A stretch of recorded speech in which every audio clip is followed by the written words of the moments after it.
Hello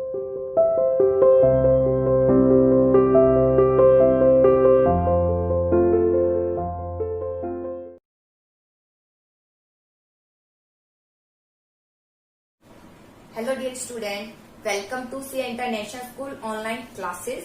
Dear plus one commerce class, आज new chapter 5 theory of demand पर हम discussion करेंगे, क्योंकि इससे पहले हमने ये पढ़ लिया है यूटिलिटी क्या है, इंडिफरेंस कर्व क्या है। सब किस पर डिपेंड थे कि कंज्यूमर कितनी वस्तु को खरीद रहा है, खरीदेगा, यानी पहले उसने डिमांड की तभी तो खरीदेगा। अब उसी पर आगे उसी कंसेप्ट को आगे लेकर चल रहे हैं, जो कि न्यू लेसन डिस्कस करेंगे थ्योरी ऑफ डिमांड। क्योंकि पिछले लेसन में हमने पढ़ा यूटिलिटी है, व्यक्ति जो है वस्तु को खरीद रहा है, दो गुड्स का कंजप्शन कर रहा है, दो गुड्स का कॉम्बिनेशन बना रहा है। वो इंडिफरेंस कर्व में पढ़ा, यूटिलिटी में पढ़ा, वस्तु को खरीद रहा है, ठीक है, उसका कंजप्शन कर रहा है, उससे उसे सेटिस्फेक्शन, खरीद रहा है यानी वस्तु की क्या कर रहा है, डिमांड कर रहा है। तो उसी कंसेप्ट को और आगे लेकर चलकर चैप्टर 5 बनाया गया है। तो देखिए चैप्टर 5 क्या है, डिमांड क्या है, डिमांड किसे कहेंगे। आमतौर पर डिमांड जैसे हम कह रहे हैं मुझे ये वस्तु चाहिए, इसे डिमांड कहेंगे। ऑर्डिनरी रूप से हम इसे कह सकते हैं मेरी इच्छा है इस वस्तु को मैं खरीदूं। आमतौर पर हम इसे कहते हैं कि मुझे इसकी जरूरत है, उसे हम डिमांड कह सकते हैं जनरली तौर पे। लेकिन इकोनॉमिक्स में किसे डिमांड कहेंगे वो देखिए। इकोनॉमिक्स में डिमांड उसे कहेंगे, ये नहीं कि आपकी इच्छा हो रही है मैं उसे खरीद लूं, ये वो डिमांड नहीं है। डिमांड उसे कहेंगे जिसमें आपकी इच्छा भी और आपके पास मनी भी है और आप उसको खर्च कर रहे हैं उस वस्तु पर, वो है डिमांड अकॉर्डिंग टू इकोनॉमिक्स। देखिए ordinary the term desire and demand are use interchangeable. साधारण रूप से जो दो टर्म है, डिजायर जो आप इच्छा करते हैं और डिमांड जो मांग कर रहे हैं, ठीक है। इच्छा होगी जब तो उस वस्तु की डिमांड करेंगे, इच्छुक होंगे तभी तो। आपकी जब इच्छा ही नहीं होगी खरीदने की तो कैसे उसकी डिमांड करें कि मुझे ये वस्तु चाहिए या दे दीजिए, खरीद लेंगे। इंटरचेंजेबल है, दोनों इंटरचेंज हम यूज कर सकते हैं, डिमांड करें आप डिजायर करें, ठीक है। बट इन इकोनॉमिक्स में डिमांड है डिस्टिंक्ट मीनिंग, लेकिन इकोनॉमिक्स में डिमांड का अलग मीनिंग है। Suppose you desire to have an LED TV. मान लीजिए आपकी इच्छा है कि एलईडी टीवी मैं खरीदूं, but you don't have enough money to buy it. लेकिन आपके पास मनी ही नहीं है, खरीदना तो पता नहीं आप क्या क्या चाहते हैं। आप हर उस कीमती चीज को खरीदना चाहते हैं जिससे आपकी इमेज बढ़े, ठीक है। आप अमीर बनना चाहते हैं, आप अमीरों की तरह रहना चाहते हैं, ये तो आपकी जरूर इच्छा होगी। लेकिन इतना पैसा तो नहीं है ना, लेकिन आपके पास यू डोंट हैव इनफ, लेकिन आपके पास इतनी मनी नहीं है जो आप उसको बाय कर सके। Then this desire will remain just a wishful thinking। इसलिए ये केवल विशफुल थिंकिंग ही रहेगी। विश ही करते रहो, सपने ही देखते रहो, ये बस थिंकिंग रहेगी। सपने ना जाने क्या क्या देखते हैं जी। कार होनी चाहिए, कौन से ब्रांड की जी, BMW होनी चाहिए कि हमारे पास ऐसी वस्तुएं होनी चाहिए कि जिसे देखकर लोगों की आंखें फटी की फटी रह जाए और लोग कहे कि इससे अमीर ही कोई, हम सबसे अमीर बनना चाहते हैं। लेकिन ये तो थिंकिंग है, एक हमारी डिजायर है, हमारे एक सपने हैं। हम खरीद तो नहीं सकते इन सपनों को, लेकिन पूरा करने की कोशिश जरूर कर सकते हैं। It will not be called demand. तो इकोनॉमिक्स में इसे डिमांड नहीं कहेंगे, ठीक है। And if in spite of having enough money, आपके पास पर्याप्त मनी भी है, and you not willing to spend on LED TV, आपके पास मनी होने के बावजूद भी आप उस एलईडी टीवी पर खर्च नहीं करते, डिमांड डजंट इमर्ज, तब भी डिमांड उत्पन्न नहीं होगी। तो डिमांड क्या है, डिमांड देखिए, द डिजायर बिकम डिमांड। जो डिजायर डिमांड तब बनेगी, जो इच्छा है ये डिमांड तब बनेगी कब, when you are ready to spend money to buy LED TV. आपके पास मनी है और आप रेडी हैं उस मनी को स्पेंड करने के लिए एलईडी टीवी पर, तब बनेगी demand. Demand for a commodity, demand क्या है, कमोडिटी पर जो खर्च किया जाता है। Is the desire to buy a commodity back with sufficient purchasing power and the willing to spend, ठीक है। डिमांड क्या है, यानी डिमांड जो हम कमोडिटी के लिए करते हैं, वो कमोडिटी जिसको खरीदने के लिए हम इच्छा कर जता रहे हैं और हमारे पास सफिशिएंट मनी भी, और हम उस मनी होने के बावजूद भी हम मनी है, अगर खर्च नहीं करें तो डिमांड नहीं है। हमारी इच्छा है इस वस्तु को खरीदना, हमारे पास मनी है, हम उस मनी को खर्च करते हैं उस वस्तु पर। आप जैसे वस्तु आप एलईडी टीवी ले आते हैं, ठीक है, तो आपकी इच्छा थी इस टीवी को खरीदने की, आपने उस पर मनी खर्च की, वो है डिमांड। इकोनॉमिक्स में उसे कहते हैं डिमांड। डिमांड वो नहीं चाहिए, मैं वो खरीदना चाहता हूँ, बहुत सुंदर है वो वस्तु, ऐसी वस्तु तो किसी के पास नहीं है, लेकिन आपके पास पैसे ही नहीं है, वो डिमांड नहीं, वो केवल आपकी डिजायर है, ये सपने ही है, वो देखते ही रहिए, पूरा करने की कोशिश कीजिए। लेकिन इकोनॉमिक्स में डिमांड उसे कहेंगे आप उसकी इच्छा जता रहे खरीदने की और आपके पास मनी भी और आप उस मनी को खर्च कर रहे हैं, तब वो कहलाई जाएगी डिमांड। तो डिमांड कमोडिटी की जिसमें वो कमोडिटी जिसको आप बाय करने की इच्छा रखते हैं, आपके पास सफिशिएंट परचेजिंग पावर मनी भी है और आप उसको इच्छा रखते हैं खर्च करने की, उसे बोलेंगे demand. I hope topic clear हुआ होगा डिमांड क्या है इकोनॉमिक्स। चलिए अब आगे देखते हैं। डिमांड के बाद आता है डिमांड एंड क्वांटिटी। डिमांड क्या है, देखिए डिमांड और क्वांटिटी। डिमांड क्या है? डिमांड अभी हमने पढ़ लिया है कि व्यक्ति वस्तु को खरीदने की इच्छा रखता है, उसके पास मनी भी है और उसको वो खर्च करता है उस वस्तु पर, उसे कहेंगे डिमांड। उसे क्या कहेंगे? डिमांड। अब आता है क्वांटिटी डिमांड। तो क्वांटिटी डिमांड में बेटा आपको क्वांटिटी बतानी है, उसे बोलेंगे क्वांटिटी डिमांड। देखिए डिमांड क्या है? डिफरेंट पॉसिबल, डिमांड का अभिप्राय different possible quantity of commodity that consumer, different commodity जिससे आप खरीदने के लिए इच्छुक है और आप अपनी मनी को उस पर खर्च करते हैं, उसे बोलेंगे डिमांड। इसके बाद आता है क्वांटिटी डिमांड। क्या है? क्वांटिटी डिमांड से अभिप्राय specific quantity to be purchase against a specific price of the quantity. Quantity demand से अभिप्राय स्पेसिफिक, ये वर्ड अंडरलाइन कर लेना। स्पेसिफिक क्या है?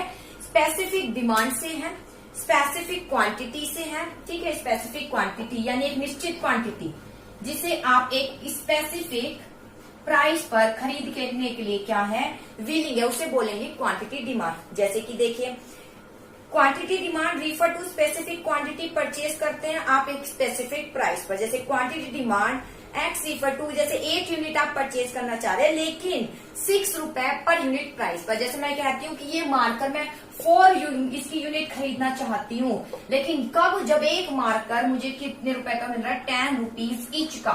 तो मैं बोल रही हूँ 10 रुपीज ईच का एक मार्कर होना चाहिए, तब मैं इसकी 4 यूनिट खरीदूंगी, तो इसे बोलेंगे क्वांटिटी डिमांड। यानी कि स्पेसिफिक प्राइस पर आप स्पेसिफिक क्या खरीद रहे हैं? क्वांटिटी खरीद रहे हैं, उसे बोलते हैं क्वांटिटी डिमांड। इसे स्पेसिफिक निश्चित को आप अंडरलाइन कर लेना। डिमांड आपको पता ही है क्या है। इसके बाद आता है डिमांड शेड्यूल। क्या है? डिमांड पता चल गया। अब डिमांड शेड्यूल कुछ नहीं, टेबल बनाएंगे उसको शो करेंगे। डिमांड शेड्यूल एक टेबल है जो क्या शो कर रहा है? डिफरेंट क्वांटिटी को जो कमोडिटी की हम परचेज करना चाह रहे हैं डिफरेंट प्राइस पर और अब परचेज करना चाह रहे हैं उस पर मनी खर्च करेंगे, ठीक है। जैसे कि डिमांड शेड्यूल जो है 2 प्रकार से इसका कंसेप्ट बताया गया है। इंडिविजुअल डिमांड शेड्यूल, सेकंड है मार्केट डिमांड शेड्यूल। अब इसके बाद स्टडी करेंगे डिमांड शेड्यूल क्या है। देखिए डिमांड शेड्यूल यानी टेबल होता है, जो टेबल है जो शो करता है डिफरेंट क्वांटिटी किसी कमोडिटी की जिसे परचेज किया जाता है उसके डिफरेंट प्राइस पर।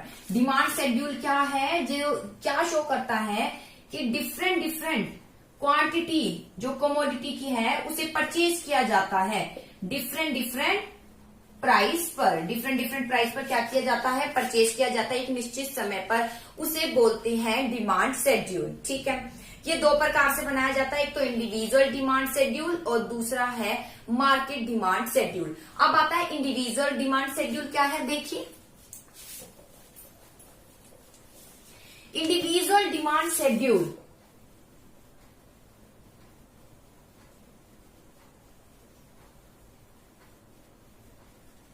इंडिविजुअल डिमांड शेड्यूल यानी जो एक केवल इंडिविजुअल की डिमांड को शो करता है उसे इंडिविजुअल डिमांड शेड्यूल कहते हैं, ठीक है।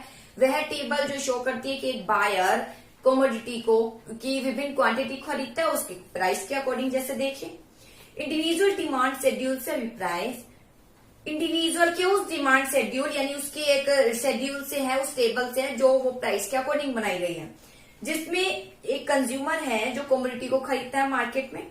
It show quantity of a commodity, क्या शो करता है? क्वांटिटी शो करता है कमोडिटी की, which an individual buyer will buy at different possible price of that commodity, जिसे एन इंडिविजुअल यानी इंडिविजुअल बायर खरीदता है क्वांटिटी को यानी डिफरेंट क्वांटिटी को उसके डिफरेंट प्राइजेस पर, ठीक है, एक निश्चित समय पर। टेबल 1 जैसे इंडिविजुअल डिमांड शेड्यूल बनाया गया है और प्राइस और डिमांड में कैसा रिलेशन है बेटा? नेगेटिव रिलेशन है। जैसे जैसे प्राइस बढ़ता है क्वांटिटी डिमांड क्या हो जाती है? डिक्रीज हो जाती है। जैसे मान लीजिए कोई एक्स वस्तु है उसका प्राइस 1 2 3 4 रुपीज बढ़ता जा रहा है तो उसकी जो डिमांड है quantity demand means quantity demand क्या होती जाएगी, डिक्रीज होती जाएगी। आप कुछ भी नंबर लिख दीजिए, जैसे 4, 3, 2, 1 इस तरीके से लिख सकते हैं। 10, 8 समथिंग कुछ भी लिखिए। इसको इंक्रीज कीजिए, इसको डिक्रीज कीजिए, बस बन गया इंडिविजुअल डिमांड शेड्यूल। शेड्यूल ही बोला है, यहाँ पर कर्व नहीं बोला, इसलिए हम कर्व नहीं बनाएंगे, यहाँ केवल हम बनाएंगे इंडिविजुअल डिमांड शेड्यूल। शेड्यूल आ गया। उसके बाद इसको बस एक्सप्लेन करना है कि जब कमोडिटी एक्स का प्राइस 1 है तो कितनी क्वांटिटी डिमांड की जाती है, 4। जब प्राइस बढ़कर 2 रुपीज हो जाता है तो इसकी क्वांटिटी डिमांड हो जाती है 3। जब प्राइस बढ़कर 3 हो जाता है तो इसकी क्वांटिटी डिमांड कितनी की जाती है, 2। वहीं अगर इसका प्राइस 4 हो जाता है, इसकी क्वांटिटी डिमांड और कम होकर कितनी हो जाती है, 1 हो जाती है। यानी ये कैसा रिलेशन बता रहा है, इनवर्स रिलेशन बता रहा है क्वांटिटी डिमांड और प्राइस, वस्तु के प्राइस में।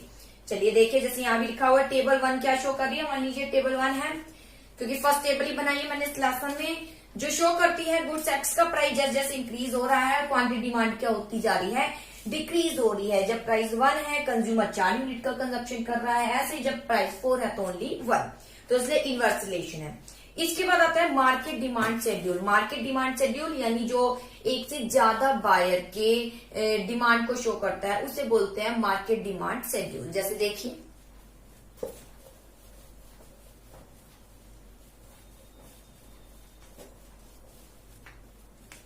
मार्केट डिमांड शेड्यूल यानी ये वह शेड्यूल है जो एक से ज्यादा बायर के डिमांड को बताता है कि वो कितनी क्वांटिटी खरीदते हैं डिफरेंट डिफरेंट प्राइस पर। जैसे देखिए, इन एवरी मार्केट में बहुत से कंज्यूमर होते हैं। यहाँ कम से कम आपको एक से ज्यादा लेने हैं, 2 या 3 ले सकते हैं। लेने को तो बहुत सारे ले सकते हो, लेकिन जरूरत नहीं है। मेनली 1 से ज्यादा अबाउट 2 और 3 ले सकते हो, तो मार्केट डिमांड हो जाएगी। ठीक है, consumer of quantity market demand schedule represent करता है डिमांड किसकी, कमोडिटी की, by all the consumer in the market. उस डिमांड को शो करता है जो कि सारे कंज्यूमर मार्केट में क्या कर रहे हैं, डिमांड को बोल रहे हैं कि डिफरेंट डिफरेंट प्राइस पर डिफरेंट डिफरेंट क्वांटिटी को खरीद रहे हैं, उसकी डिमांड को ये शो करता है। जैसे एक show different quantity, different different quantity लिखना है बेटा, इसमें एक ही लाइन बार बार आ रही है कि डिफरेंट डिफरेंट क्वांटिटी को परचेज करता है डिफरेंट डिफरेंट उसके प्राइस पर। ये लिखना है, डिफरेंट डिफरेंट क्वांटिटी को परचेज करता है डिफरेंट डिफरेंट प्राइस पर। जैसे अभी मैंने टेबल बताई, डिफरेंट डिफरेंट प्राइस था 1, 2, 3, 4, तो डिफरेंट डिफरेंट क्या हो गई, क्वांटिटी हो गई, उसको परचेज करना है। ठीक है, बहुत से कंज्यूमर हैं। ठीक है, मार्केट डिमांड शेड्यूल क्या रिप्रेजेंट करता है, सारे बायर, ठीक है, जो कमोडिटी के हैं उसकी डिमांड को प्रेजेंट करता है। ये शो करता है कि different different quantity of a commodity which the consumer intend to buy at different possible price. ये क्या शो करता है कि डिफरेंट डिफरेंट क्वांटिटी को शो करता है मार्केट डिमांड, जिसे डिफरेंट डिफरेंट बायर एक निश्चित समय पर खरीदने के लिए तैयार होते हैं। ठीक है, on the assumption that there are only 2 consumer in the market. Assumption है कि कम से कम 2 कंज्यूमर है, 2 से 3 भी कर सकते हो, आपकी इच्छा है। ठीक है, इन दी मार्केट, जैसे वस्तु एक्स है उसके अकॉर्डिंग बनाएंगे बेटा, 2 भी 3 भी कर सकते हो, कोई दिक्कत नहीं है। चलिए, लेकिन एक से ज्यादा होनी चाहिए, 2 या 3, वो आपके ऊपर डिपेंड है, आप क्या करते हैं। जैसे अकॉर्डिंग टू बुक की मैं अभी करा देती हूँ। स्टार्टिंग है, जैसे गुड्स एक्स है, कोई भी गुड्स मान लीजिए, मार्कर ले लीजिए, राइस, व्हीट, कुछ भी लीजिए, इसे बोलते हैं गुड्स एक्स। ठीक है, क्योंकि कोई नेम इंडिकेट नहीं करना चाहे तो गुड्स एक्स बोलते हैं, या गुड्स वाई बोलते हैं। जब दूसरी वस्तु स्टार्टिंग एक्स से करते हैं, सेकंड पर वाई आता है।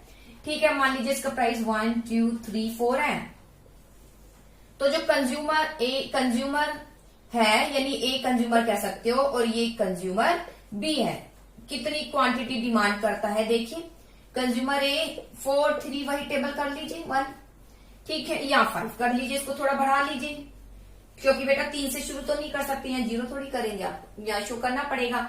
5 से शुरू कर दीजिए, तो मार्केट डिमांड क्या हो जाएगी बेटा, मार्केट डिमांड इनका क्या हो जाएगा, टोटल। मार्केट डिमांड क्या हो जाएगा इनका, टोटल। 4 + 5 9, 4 + 3 7, 2 + 3 5, 2 + 1 कितना आ गया, सॉरी 3 + 2 ये, और 2 + 1 कितना आ गया, 3।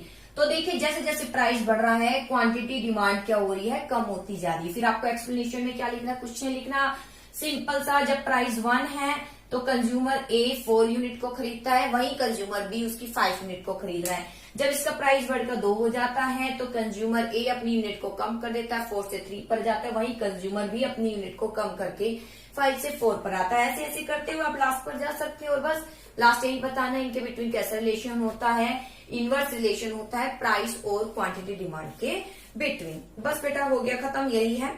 इसके बाद इंडिविजुअल डिमांड शेड्यूल क्या है, वह टेबल है जो शो करता है डिफरेंट डिफरेंट क्वांटिटी को जो एक कंज्यूमर खरीदता है डिफरेंट डिफरेंट प्राइसेस पर। और मार्केट डिमांड मैंने बता दिया है, सारे ही बायर की होती है। इसके बाद बेटा कर्व भी इसका साथ में हम पढ़ लेते हैं। कर्व क्या है, डिमांड कर्व क्या है, देखिए। हाँ जी, अब यहाँ तक demand curve and it's slope. Demand curve पढ़ लेते हैं। अभी इंडिविजुअल डिमांड हमने शेड्यूल पढ़ा है, अभी इंडिविजुअल डिमांड कर्व पढ़ लेते हैं। इंडिविजुअल डिमांड कर्व क्या है, देखिए इंडिविजुअल डिमांड कर्व। देखिए इंडिविजुअल डिमांड कर्व क्या है, कर्व आ गया तो इसका मतलब जो शेड्यूल बनाया टेबल है उसको हम कर्व के थ्रू जब डायग्रामेटिक प्रेजेंटेशन करेंगे तो उसे बोलेंगे इंडिविजुअल डिमांड कर्व। जैसे देखें इंडिविजुअल डिमांड कर्व वह कर्व है जो शो करता है, मीनिंग वही है जो पीछे अभी आपने किया था इंडिविजुअल डिमांड शेड्यूल में। इंडिविजुअल डिमांड कर्व वह कर्व है जो शो करता है डिफरेंट डिफरेंट क्वांटिटी को, कमोडिटी की, जिसे एक बायर उसे डिफरेंट डिफरेंट प्राइस पर खरीदने के लिए तैयार है। एक बायर डिफरेंट डिफरेंट क्वांटिटी और डिफरेंट डिफरेंट प्राइस पर खरीदने के लिए तैयार है। ठीक है, इंडिविजुअल डिमांड कर्व ये क्या है, डायग्राम है जो क्वांटिटी को शो करता है कमोडिटी की और उसके प्राइस के अकॉर्डिंग। ठीक है, जैसे कि पीछे अभी टेबल बनाई थी वही है। ठीक है, प्राइस 1 है, ये प्राइस है और क्वांटिटी डिमांड कितना है 4 3 2 1। तो आप इसको यहाँ शो कीजिए। ठीक है, ओ एक्स और यहाँ पर आ जाएगा 1। ठीक है बेटा, क्वांटिटी को आप यहाँ शो करेंगे और प्राइस को आप कहाँ शो करेंगे, यहाँ पर। प्राइस यहाँ आएगा, क्वांटिटी यहाँ आएगी। अब सीधा लिखिए, क्वांटिटी है 1 2 3 4, प्राइस भी 1 2 3 4। बेटा डिमांड हमेशा याद रखना, डिमांड का वैसा होता है, इनवर्स रिलेशन है ऐसे। सप्लाई का पॉजिटिव रिलेशन है तो लाइन ऐसे बनती है। ठीक है, ऊपर से नीचे की ओर जाएगी। बस देखिए प्राइस 1 है तो क्वांटिटी डिमांड कितनी आ गई, यहाँ 4। ऐसे प्राइस 2 है तो क्वांटिटी डिमांड कितनी है, जब देखिए जब प्राइस 1 है तो क्वांटिटी डिमांड कितनी की जाती है 4। ऐसी प्राइस 2 है तो क्वांटिटी डिमांड कितनी की जाती है 3 की जाती है। ठीक है, और क्वांटिटी डिमांड 3 की जाती है। जब 3 है तो क्वांटिटी डिमांड 2 की जाती है। जब प्राइस देखिए प्राइस ये रहा 3, क्वांटिटी डिमांड कहाँ क्या की जा रही है 2 की जाती है। ठीक है, इसके बराबर में आ जाएगी कि 2 है, जब 2 है तो 3 की जाती है, मीन्स यहाँ आएगा ये पॉइंट। ठीक है, और ऐसे ही जब 4 है बेटा आप कर सकते हैं, जब प्राइस 4 है क्वांटिटी डिमांड ये रही 1 की जाती है तो पॉइंट यहाँ आएगा। देखिए क्वांटिटी डिमांड 1 की जाती है जब क्या आएगी 4 है। इस तरीके से आप शो कर सकते हैं। बस इस लाइन को आपको ज्वाइन करना है, ये बन जाएगा डिमांड कर्व। आप डीएक्स लिख सकते हैं यानी डिमांड। ठीक है, या ऑलरेडी डी शो कर सकते हैं। ठीक है, यानी डी मीन्स डिमांड। ठीक है, इस तरीके से आप लिख सकते हैं। यह है डिमांड कर्व जो कि क्या शो करते हैं, इनवर्स रिलेशन। इस तरीके से आप कर सकते हैं। देखिए जब क्वांटिटी डिमांड, जब प्राइस कितना है 4 है तो क्वांटिटी डिमांड 1 की जा रही है। देखो आ गया।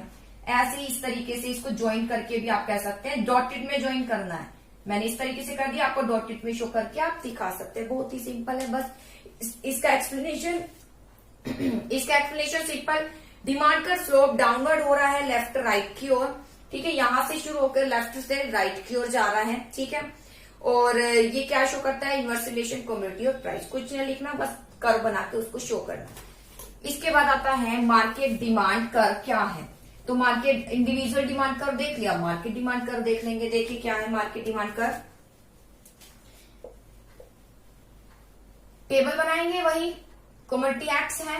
ठीक है, प्राइस इसका बढ़ा, कमोडिटी एक्स का प्राइस है। ठीक है, प्राइस 1 है 2 है 3 है 4 है तो कंज्यूमर ए की क्वांटिटी डिमांड बता देते हैं, कंज्यूमर बी की क्वांटिटी डिमांड बता देते हैं। 2 बहुत है, सफिशिएंट है, 3 बनाने की कोई खास जरूरत नहीं है। 4 3 2 1 5 3 2 1। ठीक है, और फिर इनका बना देंगे या मार्केट डिमांड। इसका क्या बना देंगे, मार्केट डिमांड कितनी की जा रही है 5 4 9 6 4 2। ठीक है, 5 4 3 2, यहां आ गया 7 5 और 3। चलिए बेटा पहले तो हम इसको शो करेंगे। ठीक है, यहाँ डॉटेड में शो कर देती हूँ O X Y। यहाँ क्वांटिटी और यहाँ प्राइस। ठीक है, अभी मैं बना चुकी थी ये 1 2 3 4, 1 2 3 4, लाइन ऐसे ही आनी है, खत्म, खुद कर लेना। ठीक है, इसके बाद आता है, या आप भी लिख सकते हैं, ये तो आ गया ए का। ठीक है, डिमांड कर कंज्यूमर ए का, फिर कंज्यूमर बी का बता दीजिए। ठीक है, यहां करेंगे OXY, वही 1 2 3 4, क्वांटिटी बेटा 5 तक है, 5 तक कीजिए। प्राइस 1 2 3 4, 1 2 3 4, एक बार इसका बता देती हूँ। प्राइस 1 है तो क्वांटिटी डिमांड 5 है। कहाँ है प्राइस बेटा? प्राइस यहाँ है। प्राइस 1 है, क्वांटिटी डिमांड 5 है। 2 है तो 4 है, ये रहा 2 और ये रहा 4। बस इस तरीके से आप करेंगे, बन जाएगा, खत्म। ठीक है, ये डीडी आ गया, डीडी आप लिख सकते हैं। इसके बाद आता है मार्केट, ये आता है मार्केट डिमांड, दोनों का कंबाइन OXY। ठीक है, यहाँ पर आपको क्वांटिटी शो करनी है, यहाँ पर प्राइस शो करना है। क्वांटिटी 9753 है तो 1 से शो कर दीजिए। 1 2 3 4 5 6 7 8 9, 1 2 3 4, बस प्राइस 4 ही है। जब प्राइस 1 है तो 9 की जाती है, देखिए प्राइस 1 है तो 9 की जाती है। यहाँ 2 है तो 7 है, ये रहा 2 है तो यहाँ 7 है। ऐसे 3 है तो 5 की जा रही है, ये रहा 3 और ये रहा 5। इसी तरीके से बस ये बन गया। ठीक है, ये जो डिमांड बना है ये कौन सा बना है? Market demand schedule. ये कौन सा बना है? Market demand schedule. हर एक पॉइंट को आप शो कर सकते हैं। इस पॉइंट को कैसे बनाया गया है? ये पॉइंट किसको शो कर रहा है? लास्ट वाले को 4 और 3, यानी 4 + 3, यानी जब ये 2 + थी, कंज्यूमर ए और कंज्यूमर बी को ऐड करके ये क्या आया है? 3। ठीक है, उसके अकॉर्डिंग जो है इस मार्केट डिमांड बनी है। और जब प्राइस कितना था? 4 था। जब प्राइस कितना था? 4। इस तरीके से आप लिख सकते हैं। अदरवाइज कोई ऐसी जरूरत नहीं है कि आप लिखिए, अदरवाइज ऐड करके लिख सकते हैं, जैसे कि आप लिखा हुआ है। ठीक है, वो आपके ऊपर डिपेंड है कि आप कैसे करते हैं। इसके बाद बेटा स्लोप ऑफ डिमांड कर है। स्लोप ऑफ डिमांड कर क्या है? स्लोप मतलब जो अंतर है, अंतर बस आप ये लिखिए, इसके बिटवीन नेगेटिव रिलेशन होता है। स्लोप मीन्स अंतर है, कितने से अंतर है। देखिए वैसे अंतर, जैसे ये 1 का डिफरेंस है, यहाँ भी 1 का डिफरेंस, इसको बोलते हैं स्लोप। कुछ नहीं, यानी इसका स्लोप नेगेटिव है। नेगेटिव मतलब जैसे जैसे प्राइस इंक्रीज होता है तो क्वांटिटी डिमांड क्या हो रही है? डिक्रीज हो रही है। ठीक है बेटा, इतना सफिशिएंट है। इसके बाद डिमांड फंक्शन आएगा, वो हम नेक्स्ट वीडियो में देखेंगे। आई होप इसको आप अच्छे से करके देखेंगे। Thank you.